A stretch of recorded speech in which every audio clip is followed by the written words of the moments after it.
bonjour. Merci d'avoir accepté cette invitation. Vous êtes l'ancienne physio du Palace, enfin c'est comme ça que le grand public vous connaît, mais aussi chanteuse, artiste, performeuse. Vous avez une vie romanesque qui raconte une histoire de la France également, avec beaucoup de thématiques qui résonnent très fort aujourd'hui.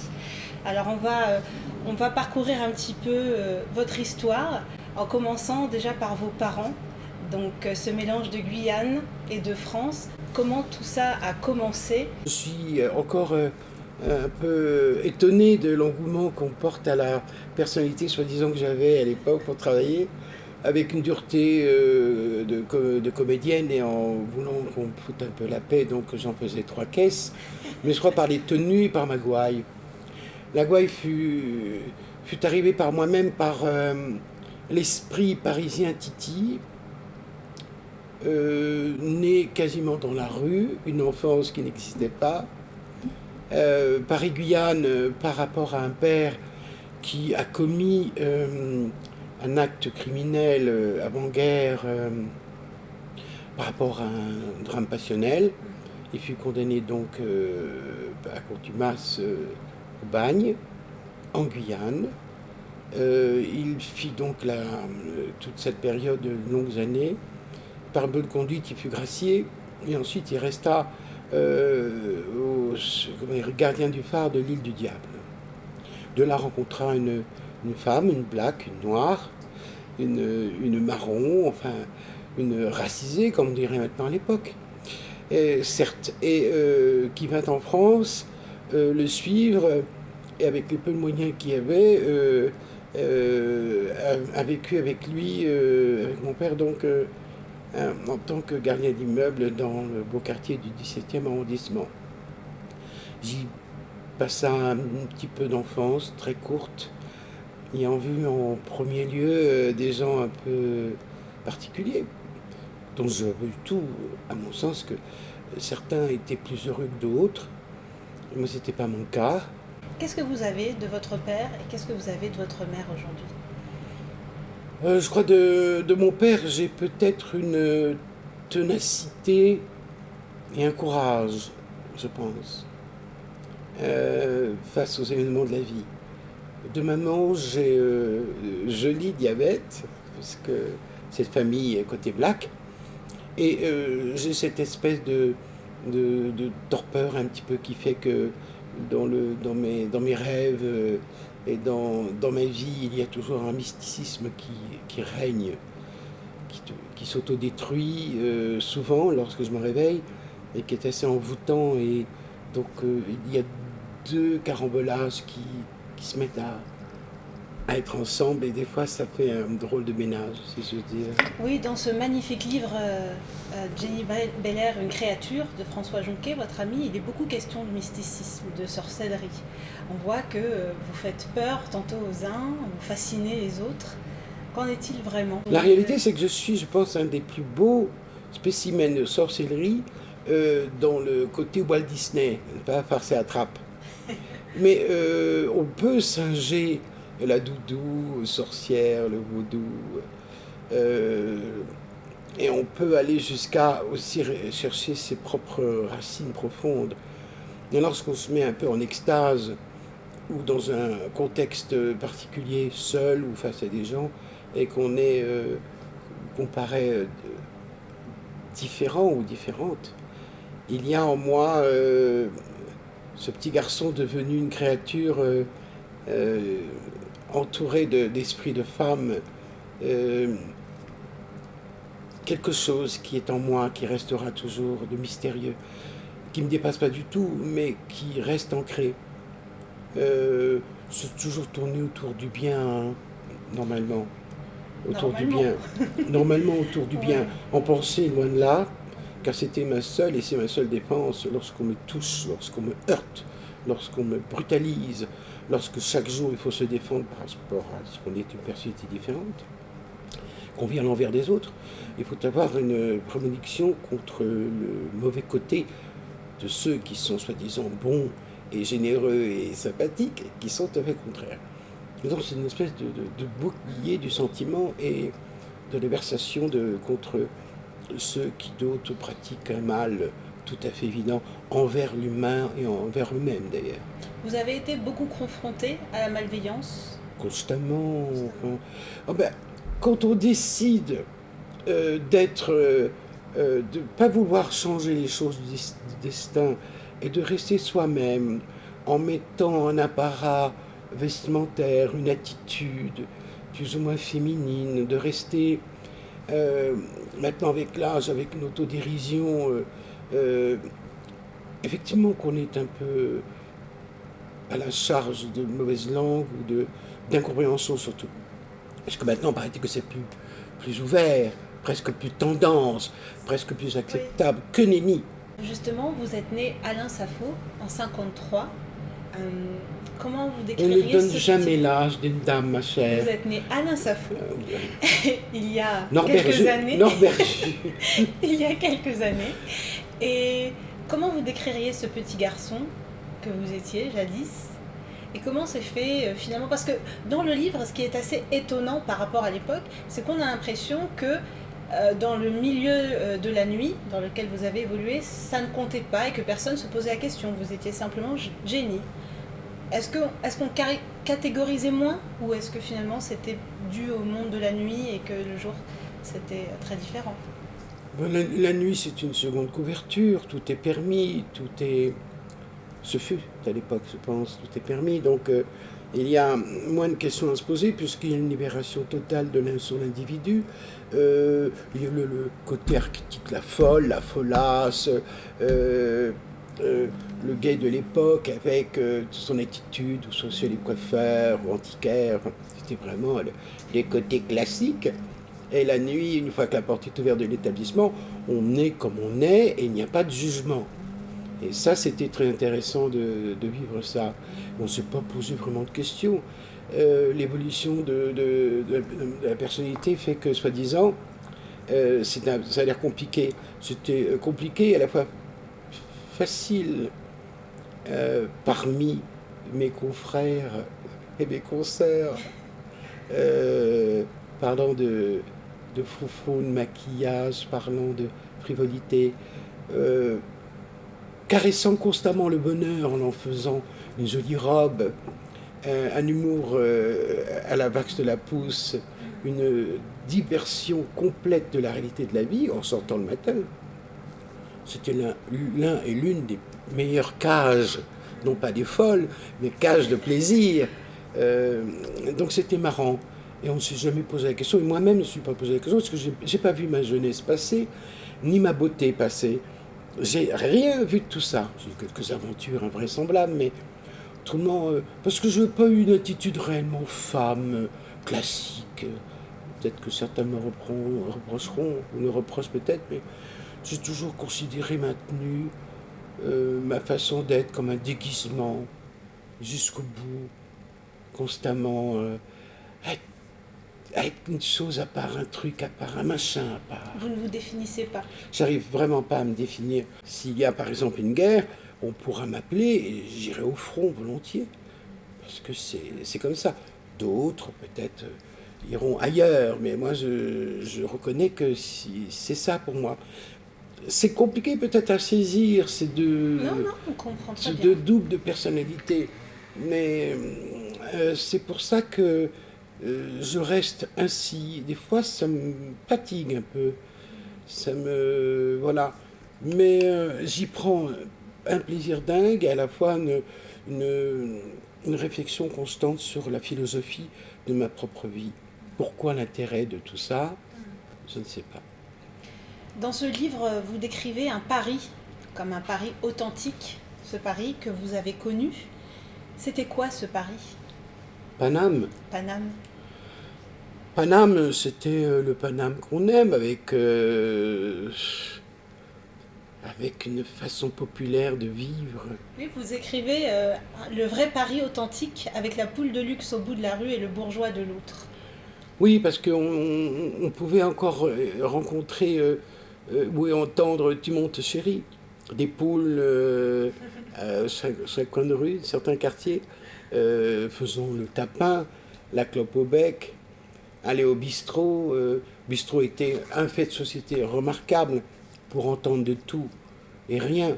Mais cette espèce de libération du vrai Parisien, du Français tel qu'il est, il est bon le Français, il est débonnaire, il est bien quand il est pas chargé d'émotions, de hantises, d'un mal-être sur je ne sais quelle confrontation de la vie. Le Paname avec son frère, le mien qui est parti, où on jouait dans le caniveau en faisant des petits bateaux en papier. Enfin, c'est les gosses de la rue, quoi. C'est les Gavroches, le Paname avec les vieilles personnes qui faisaient attention. Il n'y avait pas. Il y avait quand même du racisme, ça c'est clair. Il y avait une nostalgique de l'intolérance de la couleur.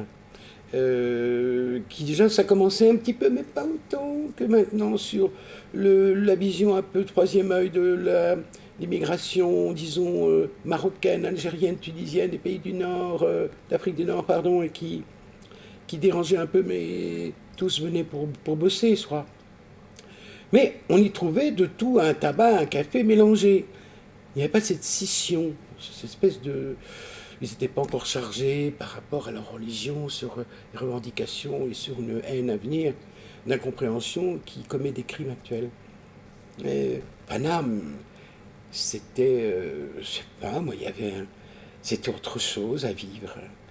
Qui ne l'a pas connu ne peut pas alors vraiment en parler si bien, les images le montrent. Oui, on a l'impression que vous décrivez un film. Mais, un film, oui, mais le brouhaha des bagnoles, les vélos à leur place, chacun à sa place, le tournis des injures, la pollution, une gouaille surtout qui est terminée. Je ne sais pas dans quel quartier ça existe encore, une gouaille parisienne avec le titi parisien parler, chanter même d'ailleurs. Revenons donc à notre réalité actuelle, parce que la nostalgie, paraît-il, est chiante pour certains. Moi, elle me convainc parfaitement bien et je suis ravi d'en parler. Mais moi aussi, donc ça va très bien. Alors, le Paris dans lequel aujourd'hui vous vivez, quel regard vous portez dessus? Est-ce qu'il vous plaît ce Paris? Qu'est-ce que vous en pensez? Je ne peux pas me permettre de dire que mon époque ne me plaît pas parce que je suis encore là. J'y vis à cette époque. Combien de temps, je ne sais pas. Je la subis et je la vois, je l'écoute. Je l'exècre, je la bouffe, je la mange. Je n'en ai que faire, à la fois j'étouffe. Je n'ai pas envie de faire une certaine morale là-dessus. Trop facile. Oh, c'était mieux avant, c'est plus sympathique. Tout a changé d'un coup, très vite. Ça devait arriver. Ça y est, nous y sommes. Ce changement, vous l'avez vu? Vous arrivez à le dater, à l'identifier? Quand est-ce que ça à partir, disons, de 80, fin 80, début 90, on sent qu'il y a quelque chose qui arrive. Il y a un point de vue social, point de vue distance, de distanciation complète de relations et de tolérance. Là, commence un petit peu à venir. Petit à petit, on l'a vu. Le portable est arrivé. Oui. Ça a commencé. Tout ça, l'ère moderne, l'an 2000. Youpi, y aura-t-il moins de cancer? Y aura-t-il moins de ceci? Y aura-t-il moins de cela? Y aura-t-il plus de possibilités de s'aimer, de se comprendre, de s'adorer? Pas du tout. Pas du tout. Chacun fait ce qui lui plaît, mais de son coin. Les clans, je pense, vont revenir petit à petit. Chaque tribu, blanche, noire, jaune, grise, avec on fait ci, comme ça, nous c'est comme ça, comme si vous avez plus de fric que nous, on en a moins. Donc c'est un pataquès. Nous sommes, oui, comme dirait le grand Manitou, nous sommes en guerre. Une guerre relationnelle, je vous le dis, une guerre fonctionnelle, une guerre où chacun juge, jauge l'autre avec son pouvoir d'argent, de beauté, de luxe, d'appréciation, de sentiment. Nous sommes véritablement dans une guerre de l'an 2000 passé qui vient, où tout est complètement différent. Regardez-moi bien quand je vous dis ça, tout est complètement différent. Plus rien à voir. Rien. Oui, il faut tenir tête. Oui, il faut supporter, il faut À force, on peut faire un masque avec les larmes. On se fait un masque. Peut-être qu'à un moment, on n'en a plus de larmes. On a toujours des larmes, toujours. Au moment où on se pense immunisé contre les larmes, elles sont à l'intérieur, mais elles arrivent quand même. Vous avez beaucoup pleuré, vous, Jenny, dans le livre, vous racontez. Oui, j'ai beaucoup pleuré, oui, j'aurais pu me noyer dans les larmes, mais j'étais pas seul, donc c'est clair, mais quelle vie quand même, d'avoir traversé cette chose, et qui plus est encore maintenant. C'est invraisemblable, mais c'est ça la vie, c'est le soleil, la beauté, et après c'est le rainbow, après c'est l'insouciance, et puis le lendemain tout se casse la gueule. Enfin, faut être comédien et acteur extraordinairement solide, je pense, pour pouvoir jouer un bon rôle de la vie quotidienne, qui est invraisemblable, même chez les gens dits normaux. On n'en parle pas des gens dits normaux, mais ce sont des gens formidables. Être ensemble, être un homme et une femme, élever des enfants, avec thune ou pas thune, avec tout ce que ça comporte d'invraisemblance, il faut être hyper solide. Et ça, je les admire énormément. J'ai une admiration pour les femmes qui mettent au monde des enfants. Je n'ai pas à jeter un œil ou l'opprobre sur le métier de divorce et d'incompréhension que je vois, que j'entends, parce que ça ne marche pas. Et c'est hallucinant. Apprenez donc à vous renifler, à vous kiffer avant de vous mettre ensemble en faire des bombes. C'est mieux que d'avoir cette espèce de tendance. On y va ensemble, on est heureux, on éclabousse d'amour, on est là, on jette l'amour en pleine gueule de tout le monde, pour se retrouver 2 ans après, je te quitte.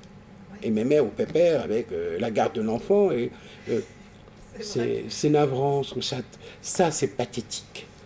Donc il n'y a pas de leçon à recevoir, et ils n'ont pas de leçon à recevoir de nous non plus, mais à un moment donné, non, il faut. Je dis pas que je veux que ça revienne dans les normes, je suis pas ça, mais je vois le fait et ça m'énerve. Alors l'amour, justement, Jenny, l'amour, vous avez aimé passionnément. Ah, comme ma mère, comme ma mère aimait beaucoup.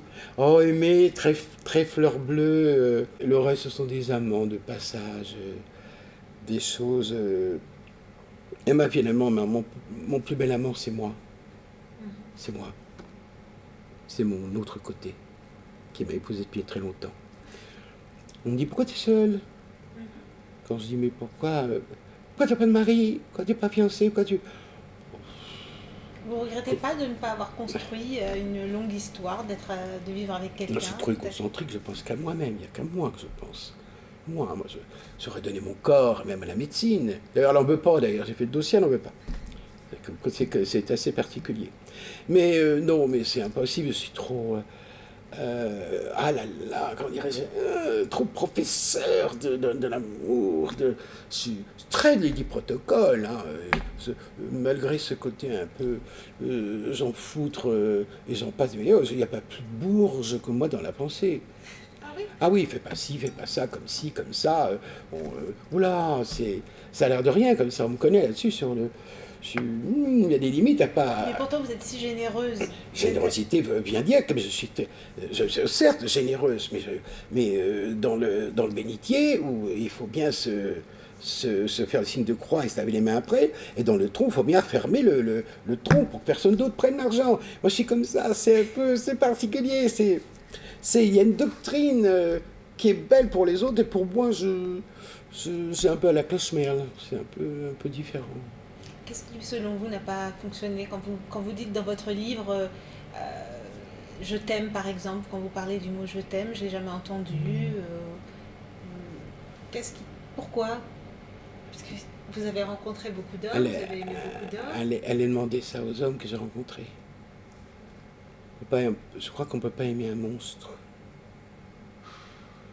On ne peut pas aimer, malgré tout, quelqu'un qui prend une directive qui n'est pas celle dite normale.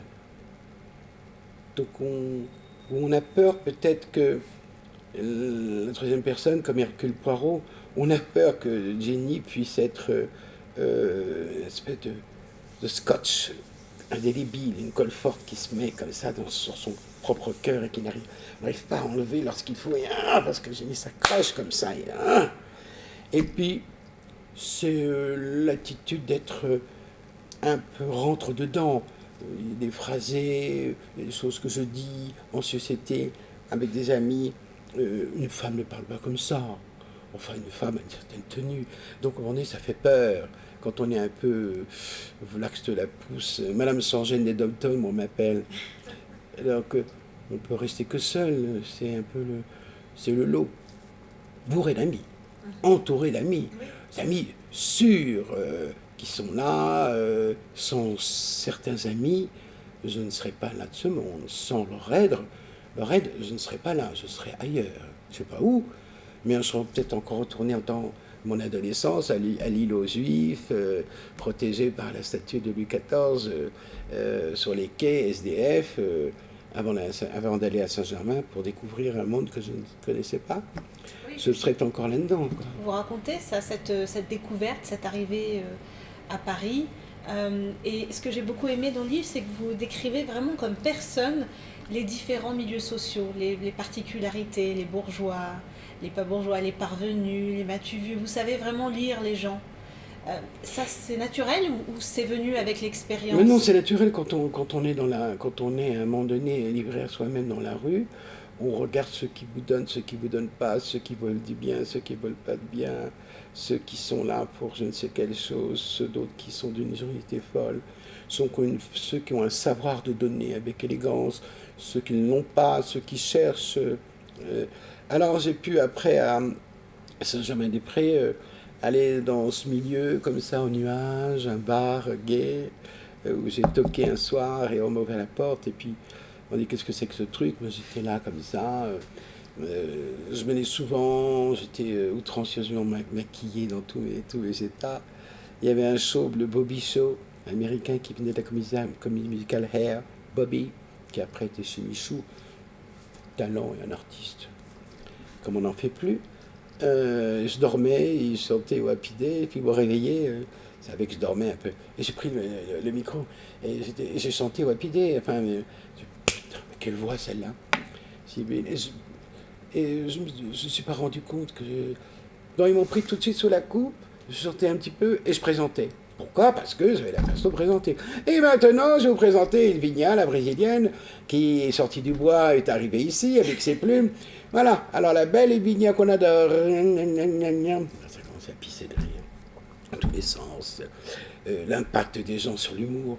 La plus belle des armes, c'est l'humour, c'est l'autodérision. C'est ça qui est déjà le premier passeport. Et vous avez un humour ravageur, ça fuse. Vous trouvez que l'époque manque un peu d'humour, cette autodérision, elle manque? Aïe, aïe.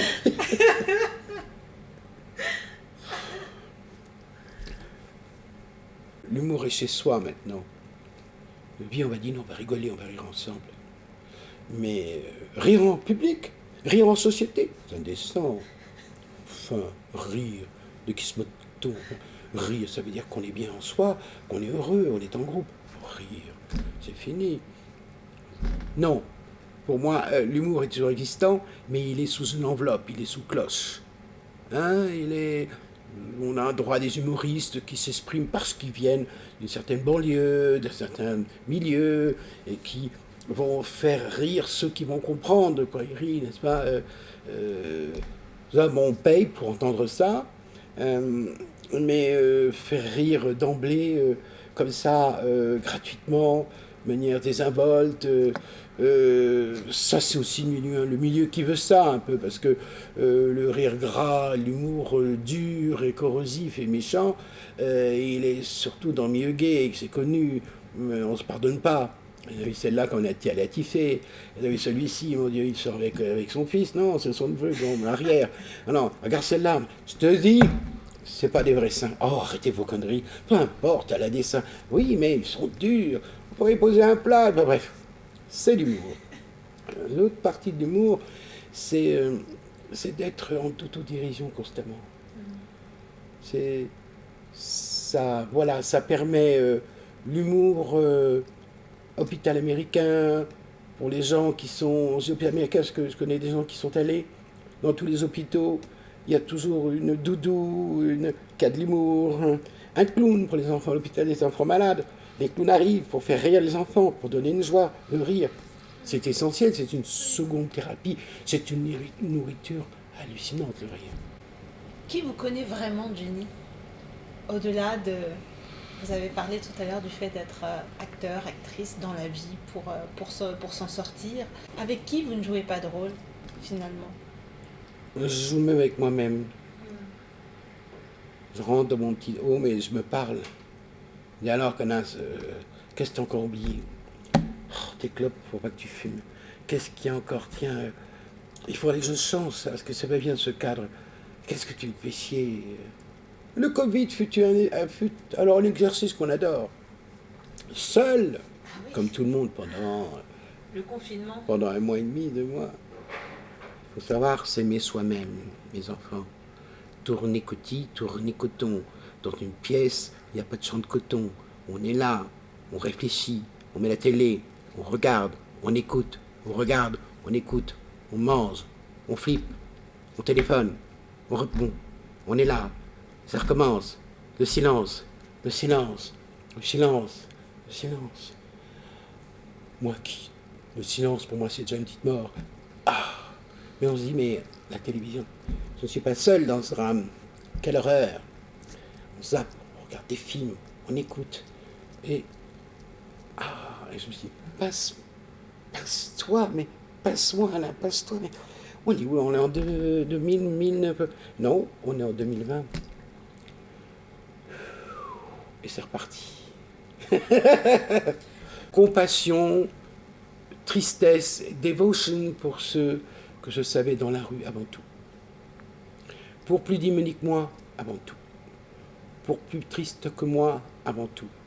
Moi, dans mon coin, dans mon petit home, ma petite case, tranquille. Voilà. Je fus aidé, m'apporter de l'eau, à manger, tranquille. Compassion, toujours pour le plus démuni.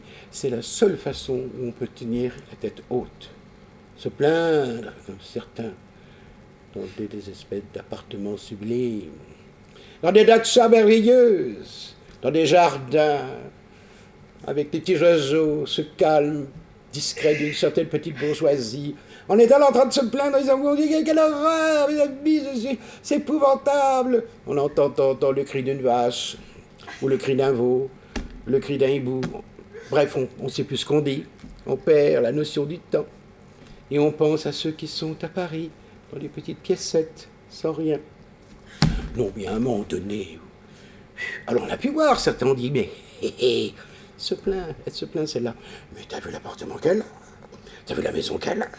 Mais enfin... Et là, quand il faut donner 2 euros, 3 euros pour un drink ou pour remettre le godet, ça pince au doigt et ça fait mal à la poche. Toute découverte. C'est gratiné. Ah, ça, c'est gratiné. Oui, le confinement a fait ressortir beaucoup de choses. Oui. On a pu assister. Alors, on s'imagine en temps de guerre. Oui. Nous n'étions pas là, nous. Mais on imagine le bordel. Ce que ça a dû être. Oui. Passionnant. Oui. Camarades. La délation, par exemple, ça devait être quelque chose. Ah, la délation, oui aussi. Je veux dire, ben oui, elle n'aime pas son masque, l'autre des 4e. Vous savez, je vais vous le dire, Jenny, qu'est-ce qu'il y a? Eh bien, par ma fenêtre, j'ai vu qu'ils étaient 3 dans l'appartement, 3 hommes. Oui, alors? Non, il habite tout seul. Et alors? Pas de masque. Vous vous rendez compte? Et je les ai vus sortir avec des masques. Quelle hypocrisie! Alors, génial, le corbeau, Clouseau. Oui. On est en plein dedans, Clouseau, c'est bien. Tout à fait. Jenny, vous êtes quand même une vraie star. Là, regardez comment... Pourquoi dire une star? Je suis rien, je suis né de rien. J'ai aucune particule. Père était comme il était, maman toute petite guyanaise qui a subi le racisme total de l'époque, où on ne supportait pas les négresses, comme on disait. C'était dur. L'alcool vint à envahir sa vie et morte dans les pires souffrances, c'est le lot de la vie. Être une star, c'est non. Peut-être que, paraît-il, que lorsque je monte sur scène et que je m'exprime avec les gens sans aucune retenue, sans aucun texte appris, des chansons que je connais depuis très longtemps, que je rebâche constamment, la scène, c'est une position où on doit se mettre comme cela, prendre la lumière comme on la prend et être soi-même, être complètement sur une autre planète. C'est mon cas. Mais I'm not the peer star. Je ne suis pas une star. Tout le monde, tous mes amis, toutes les relations que je connais, tout le monde de vivant sur cette terre, nous sommes des stars, à notre manière. On se fait connaître, il y en a qui vous connaissent un peu plus parce qu'il y a un parcours. D'accord. Mais moi, une véritable star, moi, une star, serait me, oui, riche, célèbre. Je serais horrible, je serais horrible. Pas, tout le monde n'a pas ça. Cette aisance, c'est quand même cette façon, cette facilité à attirer, vous voyez, l'attention. On va pas me rater. On va pas me rater. Si, mettez-moi dans un champ à la campagne, habillé comme ça, ils vont me refuser les chasseurs. Qu'est-ce que c'est que ce truc? La bête de Gévaudan? Ça vient d'où? Pan, ils vont me tirer dessus. À ce moment-là, pourquoi on ne vous a pas plus vu à la télé, dans des films? Vous parlez un petit peu de cette carrière qui aurait pu exister dans le livre. Mon agent Bianco, qui était génial au départ, qui commençait avec ténacité à me dire, oh là, celle-ci, il faut la prendre, là, truc, machin, disparaît du sida. Du jour au lendemain, j'ai tout arrêté. Toute ambition, carriériste. La douleur, l'effondrement, il fallait s'occuper. Je suis passé à autre chose, j'ai dit le plus beau film, la plus belle action à faire, c'est de vivre et de donner peut-être ce qu'il subodorait gratuitement, constamment, de jour comme de nuit, aux inconnus, aux connus, et aux gens aimants, et aux gens que je ne connaissais pas. C'est la seule façon pour moi de dire que je fais quand même mon travail, mais il est inconnu, mais il est constant. C'est difficile de parler de vous, de votre parcours, sans parler du Palace, même si on a l'impression qu'on a tout dit sur le Palace. Ah oui, mais il y a quand même une génération qui ne connaît pas. Le Palace, Jenny, avant les années SIDA, qu'est-ce que c'était? Mes amis, c'était un théâtre de longue date où il y avait des variétés françaises avec des acteurs, des chanteuses. Piaf, je crois, longtemps, je ne sais plus qui, beaucoup, si je me trompe, tant pis. On chantait au théâtre Le Palace, digne de ce nom, avec en bas, après, vers les années 70, un conçu comme un théâtre, où il s'exprimaient des groupes tels que les Mirabelles, qui est un groupe de travestis revendicateurs, un télo qui restera dans les mémoires de ceux qui l'ont vu, les Dick Rockets aussi, qui se produisaient en spectacle, en théâtre. Et le maître de ce lieu, Fabrice Emmer, suivi de Claude Orinzan et Sylvie Grumbach, et j'en passe, ont décidé d'ouvrir, de reprendre et de faire la même chose qu'au 54 qui s'appelait le 54, 54, à New York, où il y avait une grande boîte où tous les acteurs et actrices black et compagnie se retrouvaient pour... c'était un peu plus hype, plus retenu, plus américain, plus new-yorkais. Bref, il décide en 1978, en grand secret, d'ouvrir la porte à tout venant, tout le monde, pour faire un lieu de festivité que l'on parle encore, qui était avec 2500 personnes chaque soir. Imaginez-vous, 2500 personnes, riches, pauvres et célèbres, au tout début, qui dansent à disco, qui dansent sur une autre musique, avec des DJ précieux, Guy Cuevas, et j'en passe et des meilleurs, des néons, un décor Gérard Garouste, des shows Paolo Calia, des shows subtils de Larry Vickers. Fantastique. Une émotion, un rire, dément, la liberté totale. Youpi! Mais à cette époque-là, il y avait encore le code, n'est-ce pas, de Napoléon, contre l'homosexualité. Donc, dans les petites boîtes, avant, rare n'était pas de police, lumière, peu de musique, et c'était le côté montrer les papiers. Nous étions fichés. Super. Il fallait absolument que tout ça change. La gauche est arrivée se glissant par là dans le palace, à Klang et bien d'autres ont tanné, fait comprendre au maître des lieux que, avec ses revendications politiques personnelles de gauche, tout en recevant le tout Paris de droite, les aristocrates, et j'en passe, c'est les meilleurs. On tape souvent sur les aristos, sur les gens de droite et autres. Il n'y a pas plus humain qu'eux.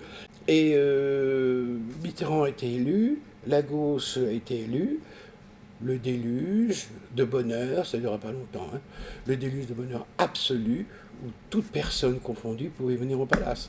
Sous l'égide d'Edwige, sous l'égide de Georges, sous l'égide de Fabrice lui-même, moi-même en extra de temps en temps, etc. Ce fut des années inouïes où on pouvait danser jusqu'à Lali. Des soirées mémorables, des soirées encore par les gens de la mode, car les gens de la mode avaient les moyens, et donc les créateurs Kenzo, Karl Lagerfeld et bien d'autres avaient l'occasion de préparer des spectacles, des soirées, et on découvrait un monde que moi je ne savais pas que cela existait, c'est-à-dire la haute couture, la mode, le côté chic retenu, pro de chalala. Quand on ne fait pas partie d'eux, c'est très compliqué. Souvent, ils ont un certain recul. Mais quand on les gratte un peu, qu'on sait qui ils sont, ce sont des personnes en béton. Et ça a été donc le lieu de festivité extraordinaire, et malheureusement coupé subitement par l'épidémie du sida. En dessous du palace, il y avait un endroit qui s'appelait le Privilège, juste en dessous, où c'était un grand restaurant très chic.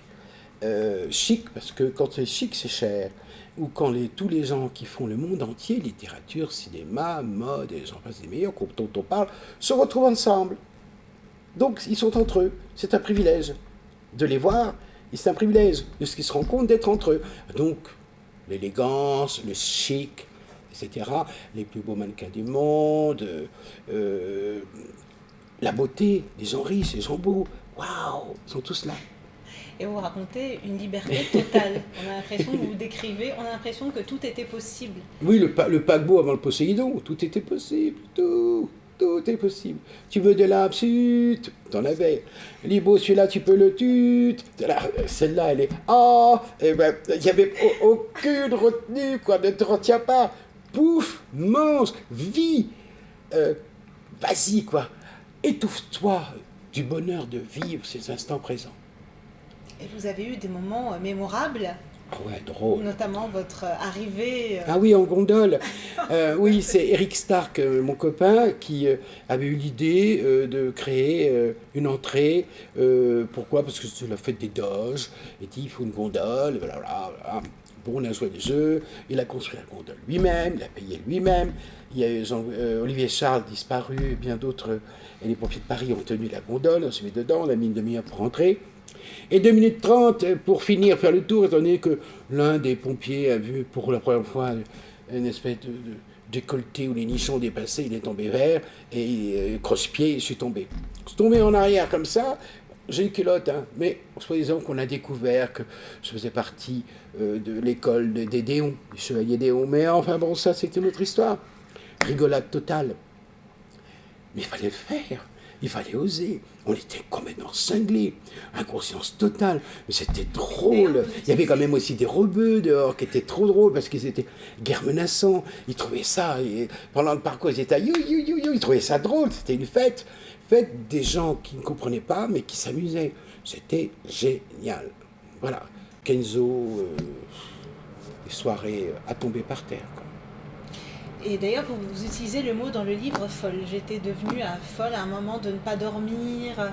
Puis gérer ce tout venant, comme vous dites, 2500 personnes par soir, ça paraît... Il faut le demander aux autres aussi. Les autres aussi ont vécu ça. Paquita l'a bien écrit dans 20 ans sans dormir.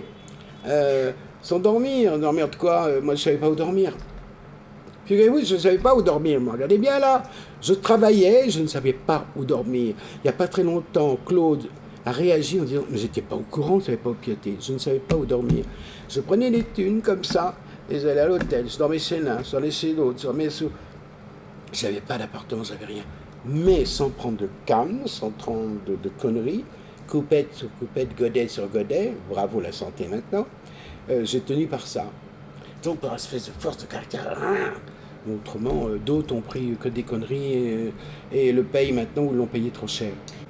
Vous avez déjà le nez disais, trop beau tout ça. Ça ne va pas durer longtemps.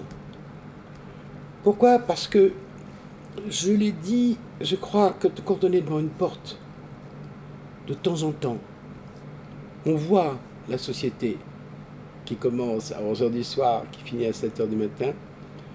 On voit qui est dans la rue, qui hante les rues. Petit à petit, on voit des gens plus démunis, on voit des pauvres, on voit des sans-abri, on voit une précarité, une violence, une deuxième génération dite de banlieue qui arrive pour essayer de découvrir, de comprendre qu'il y a des nantis qui s'amusent. Je sentais cette violence qui arrivait, cette espèce d'incompréhension, cette espèce d'intolérance petit à petit qui montait. Ça se sent. J'étais dehors, ils étaient dedans.